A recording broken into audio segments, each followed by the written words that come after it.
Welcome back. Today I'm going to do something just a little bit fun. I'm going to check my Rosen score. I suppose most of you have heard of Eric Rosen, who is an international master and a YouTuber who has come up with a set of challenges for himself to get certain kind of patterns in his chess games. And I've heard of this before, but I don't remember if I've ever checked it. I did find the blog post on Lichess where it mentions the Rosen score. Have you ever sacrificed your queen for checkmate? Have you ever checkmated by promoting to a bishop? I don't think I've done that. Has the fabled pawn trapezoid ever graced one of your games? I think it has, but I'm not 100% certain.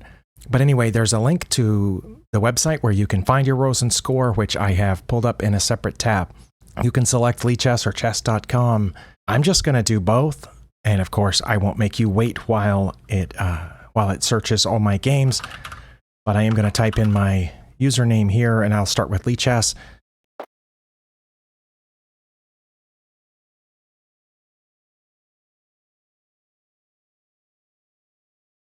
Okay, the searching has finished. It says it's analyzed 2,670 games and 164,000 positions. And I have 30 Rosen trophies, but I've only completed 11% of the goals. Wow, 7 out of 62. So apparently I have oh-no'd my queen several times. I don't know what specifically stalemate tricks means, but it looks like I've done that a bunch of times. Checkmate with a pawn. Okay, I think that's why one of you commented in one of my recent videos that I should check my Rosen score, because I got checkmate with a pawn in a puzzle or maybe in a bullet game. I don't remember now, and one of you commented because I said in the video, I don't know, maybe I've done that once or twice. It looks like I've done that 1, 2, 3, 4, 5, 6, 7, 8 times. I have a pawn diamond. Connect 5. I guess that's where you get the 5 pawns in a diagonal. A pawn X. And then there's a bunch of grayed out sections where I have not done yet. Let's scroll down and see. Okay, there is no captures before move 30. Really, I've done that twice? Oh, and I'm sorry that the left side of this is cut off on your screen. I apologize for that. This was set up for gameplay, not for looking at this website. There, that's better. And each one of these titles is a link, so I suppose you can click on those to go to a different page, or maybe there's a pop-up. Let's find out what happens. Okay, there's a little bit of pop-up. I thought I had checkmated with a king, but we just checked Lichess. We didn't check chess.com. I was pretty sure that I have moved a king to get checkmate in the past, but it's possible that I haven't. Is there a way to get that to go away? No. Okay.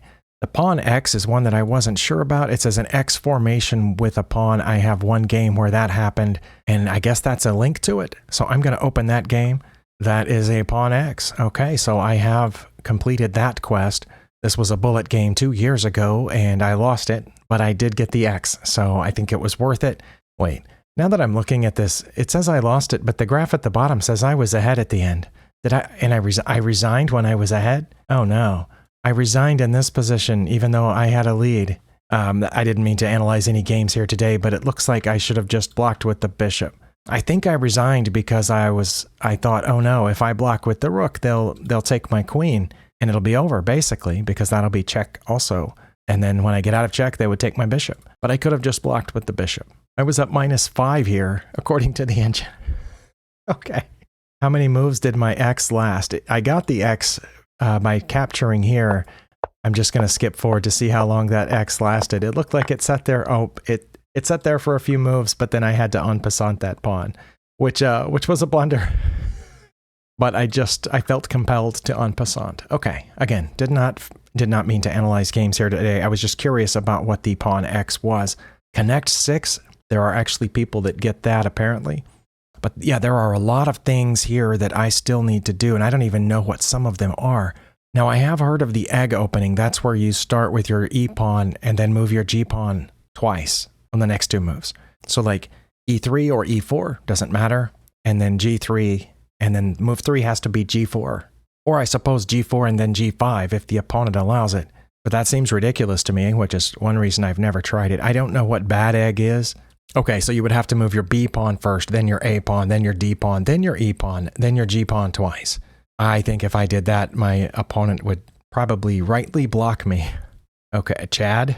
Wait, I guess I could see moving. If you play the C pawn first, like to C4, that would be the English, right? And then if you played H5 on the next move, about half the time Stockfish says you should play H4, so that would work. Then the A pawn doesn't do anything. And then the D pawn? Wow. I would probably get checkmated on move 5 if I tried that. And cabbage. Okay, so all of these are just pawn moves to start the game spelling those words. I don't know how you could possibly get a double egg because your G-pawn can only go so far. Also, I assume that most of these are for people who have played so much chess that they occasionally get bored. They're the type of people that sometimes will spend a week playing King of the Hill or Fog of War, these other chess variants that have special rules so that it stretches their brain in a new direction, which is fine. I'm curious as to what they mean by that. Oh, 4 knights in a cube. Okay. Well, I had 2 of mine and 2 of my opponents in that exact position, but not 4 of my own knights. I don't know that I've ever had 4 of my own knights. This was a game by Eric Rosen, according to the left column there. All right. I'm going to make a screenshot of this top part, and then I'll check my score on chess.com. Okay, fortunately, my username on chess.com is the same as it is on Lichess. Okay, let's click here to analyze and see how long this one takes.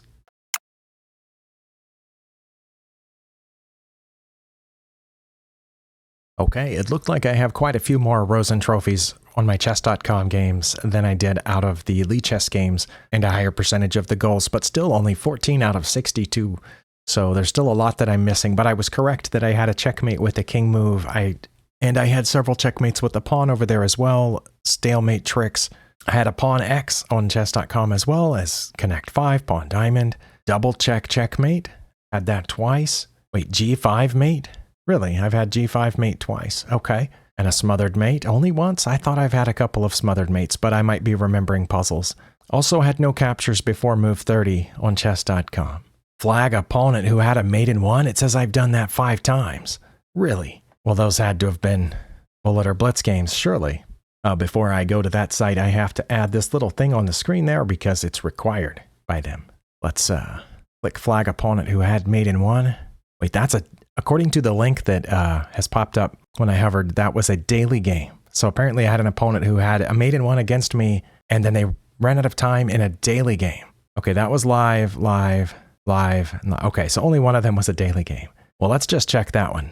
There in the right column, it says this was in round 2 of the 2022 Chess.com Daily Chess Championship. I remember that tournament, but I do not remember this game. It looks like they would have had checkmate by playing G3, but they timed out. White won on time. That is amazing. Well, that's why you don't resign sometimes, because you never know what your opponent is going to do. So they had 24 hours to play that move, and they didn't, and I won.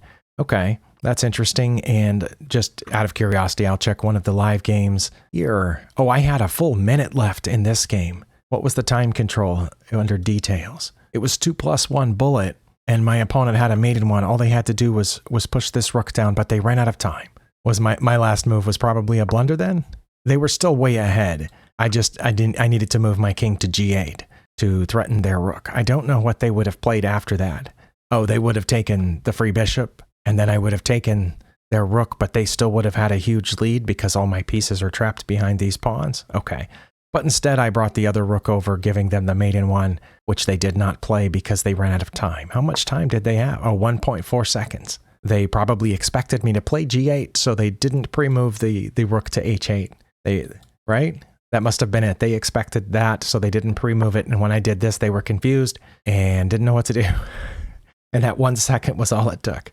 But the one that I said I was going to check, or at least I thought I said I was going to check it, I meant to, was checkmate with a king. Apparently it only happened 1 time, and it was in this game. This must have been at least a 10-minute rapid game. I checkmated by moving my king here. Was it a 10-minute rapid game? Yes. And it was about a year ago when I was rated higher than I am now. I was rated 13-15 in rapid at that time, 70 points higher than I'm rated right now. Oh, wow. It says I played that one like an 1800 and my opponent played like a 1400. Oh, goodness. But I did have 1 blunder. It was fairly early, and then after that, my opponent made 3 mistakes. They made 1 mistake just before my blunder, and then a couple of mistakes later that cemented my lead. But I played that one pretty well, and that was over a year ago. No, sorry, almost a year ago, last November. Very interesting. Okay. I am also going to make a screenshot of this. And if you want to check your Rosen score and you haven't in the past, it seems like something that you're curious about, I will put the link to this site and the Lichess blog entry in the description of this video. And of course, I did not go through and read all 62 categories. on this video because that would have taken forever, but there are quite a few here. I don't know if you can see the list without entering your information. Oh yes, you can. I've gone back to the front page of this website. Well, it's the same web address that the other page was. Apparently, the web address doesn't change no matter what happens on the screen. But anyway, there is a list here underneath the place where you enter your username that lists all the possible Rosen trophies that you can get. And then, of course, once you check your scores with each site, you can see which ones you haven't gotten yet, and you can try for it. Like you can try for the headache opening, which I assume is moving your H-pawn, E-pawn, A-pawn, and so on in that order for your first 8 moves. That would explain some of the openings I have faced in Bullet and/or Blitz. Somebody's probably trying to get all 62 Rosen trophies. Some of these, of course, would be harder to get than others, like blocking a check with checkmate, or promote to knight for a checkmate. That sounds like something a lot easier for Eric Rosen to do than for me to do. And if you want the knight cube, you, of course, have to promote 2 pawns to knights in addition to the 2 original knights that you had and put them in a cube shape at some point, which is possible if you've taken all your opponent's pawns. You can promote the next 2 knights, I suppose. I will get back to my regularly scheduled programming in my next video. Thank you for spending your time here, and I'll see you next time.